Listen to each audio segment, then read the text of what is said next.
now it's on. Am I loud? Can you hear me? Hi, my name's Nick Taylor, and I just want to thank you all for coming out tonight. And I just want to thank Falling Skyward, or maybe perhaps Sitting Skyward tonight.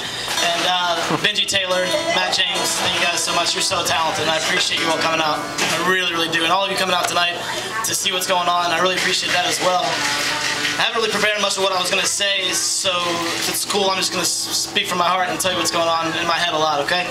I don't know, at the turn of the 20th century, around 1899, the New York newspapers had a group of employees that were young boys that went out and they sold newspapers on the corner.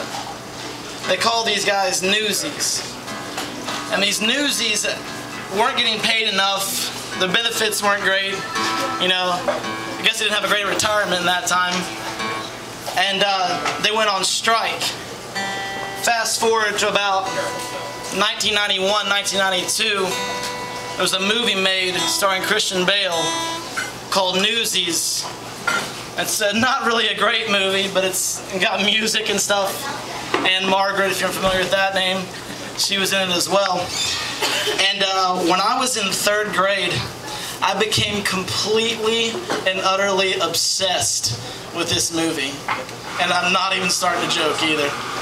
Like, I grew up in the West End of Huntington, and I don't know if you know much about the West End of Huntington, but it's not like the epicenter of all things cultural, okay? Like, we all been trick-or-treating, right?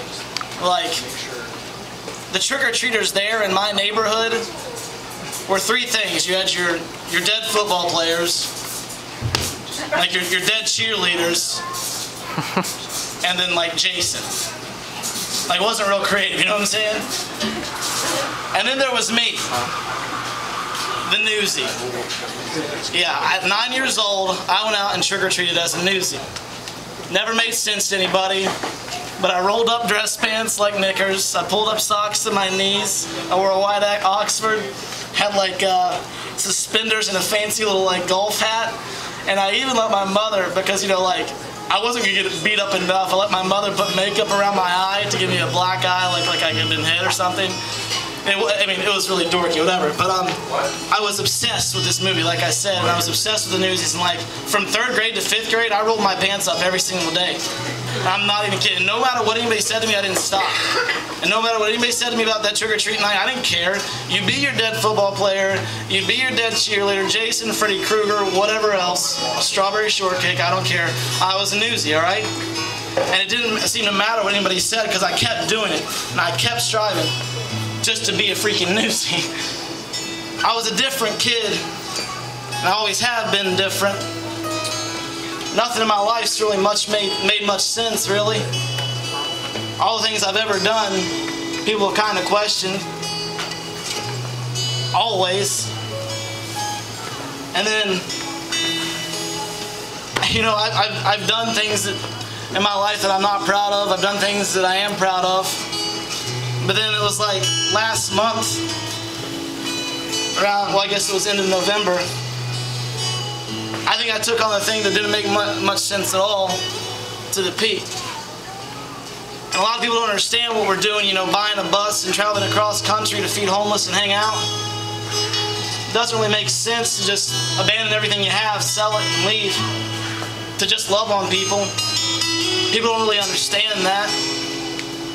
But I can tell you this, David and I don't care. And there's a lot of things that are said to us and questioned about it, and worry. But I'm telling you this, it doesn't matter, because we're going to do this, because it's our heart, it's all we want. And I'll also say this, I've been praying a lot about this and thinking and reading and trying to understand why my life is completely different now. And the only thing that I feel that God has put in my heart constantly is to say promise. He says promise me. And promise those who are supporting you that you won't give up. So I'm here to tell you that I'm not giving up. When times get hard, I'm not going to give up, because this is my heart. It's all I care about. It's all I want in my life. And I know it's what David wants as well. So I'm letting you know that I'm not giving up. no matter how hard it gets. I'll strive and I'll push on. When everybody's laughing at me for being a newsie, I'm still going to do it. And so is David. Because it's so heavy on my heart now. I was born to do this. Another thing that's been really weighing on me a lot is the area that I come from.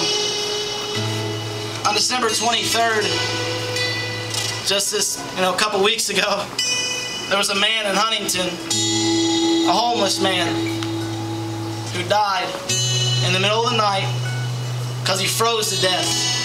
And do you know where he froze to death at? The church steps. Right in front of the church door in the middle of the night. Nobody there to help him out. They said the next morning that there was blood on the door handle from where he was trying to pry it open to get in, because he knew if he just got in, he wouldn't freeze anymore, and he would be okay. That tore me up inside. I don't know about you all, but I cried for days about it. Couldn't stop thinking about it, really.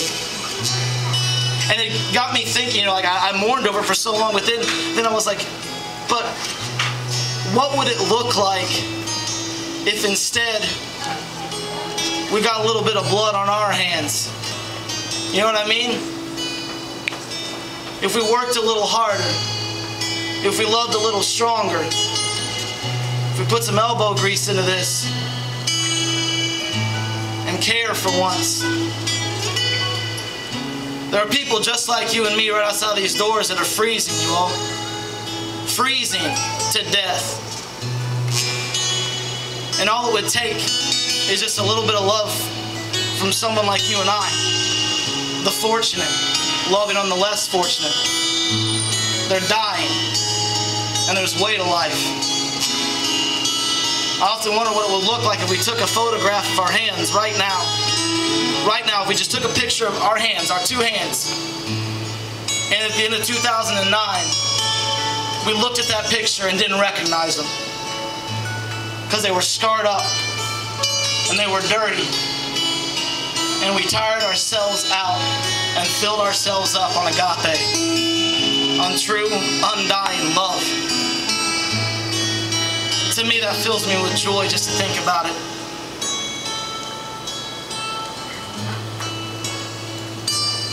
I want to love until it hurts in 2009. I want to love until my hands bleed in 2009. I just want to push forward because someone pushed forward for me. I want to show love, a similar love that was given to me, to people that don't know it. I thank you all for coming out here, and your faces are support to me. Many people have thrown in money for this and thrown, donated time and stuff, but I'm asking you, I don't want your money. So please don't give me your money. Take your money and spend it on someone.